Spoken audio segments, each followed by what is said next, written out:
हम लोगों की सिंबल अलग अलग है, पार्टियां अलग अलग है, संगठन अलग अलग है, लेकिन किसान को उस बात से मतलब नहीं है। किसान तो चाहता है भाई किसान की बात पर अगर हम लोग एक हो जाएं और यहाँ से लेके दिल्ली तक ईंट से ईंट बजाने का काम करें, राजनीतिक लड़ाई करें, संघर्ष करें, क्योंकि आज लोहिया जी की पुण्यतिथि है। और लोहिया जी की एक कहावत मैं आपके बीच दोहराना चाहता हूं। उन्होंने कहा था कि अगर सड़कें सुनसान हो जाएंगी तो संसद आवारा। आज आवारा पशु तो सड़क पे हैं और संसद में कौन लोग हैं वो तो आप जानते हैं।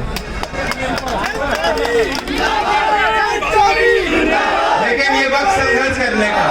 मैं अपने भाइयों से पूछना चाहता हूं, चलो मुझे लाठी लगी उसके बाद आप जाके, मुझे कोई दिक्कत नहीं, मैं 4 लाठी और खाऊं आपकी आंख खोलने के लिए। लेकिन मुझे एक बात का जवाब दे दो। मैं नौजवानों से खास तौर से पूछना चाहता हूं, क्योंकि यहाँ मथुरा की फिजा भी बिगाड़ना चाहते हैं लोग। अब कहीं और कुछ करके यहाँ की बात कर रहे हैं लोग, और आपको खड़े होकर रक्षा करनी पड़ेगी अपने संस्कारों की, गंगा जमुनी तहजीब की।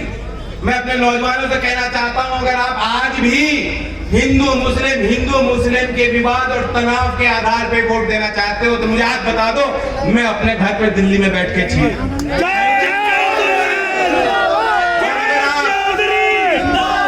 अगर आप किसान की बात पे, किसान के हक और हुकूक पे और बहुत समझदारी के साथ लोकतंत्र में अपनी गिनती बढ़ाना चाहते हो तो मुझे बताओ, मैं सड़क पे आपके साथ लाठी खाने को तैयार हूं।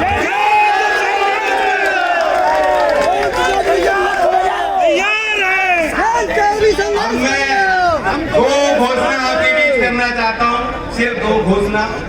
मैं फिर दोबारा धन्यवाद देता हूं जनता को, आपको भी। आपने आज हमारी पीठ थपथपाई, आयोजकों को, कार्यकर्ताओं को। एक तो मैं आपको नारा देना चाहता हूं, क्योंकि आज आपने देखा इतनी फोर्स लग रही है। अगर इतनी फोर्स लगा दी जाए तो गांव के लोग सुरक्षित रहेंगे, हमारी बहू बेटियां सुरक्षित रहेंगी, यहाँ अपराध घट जाएगा अगर इतने तैनात हो जाए हमारे पुलिस वाले।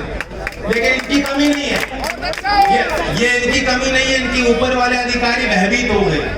वो लाठी की बात होगी ना, लाठी आपने तोड़ दी तो ये भयभीत हो गए। लेकिन मैं इनके लिए खास तौर से एक नारा देना चाह रहा हूँ। मुझे एक नौजवान ने नारा बताया, मैं सहमत हूँ और ये नारा चलेगा खूब। उन्होंने कहा, उत्तर प्रदेश की पुलिस से हमें बैर नहीं, लेकिन योगी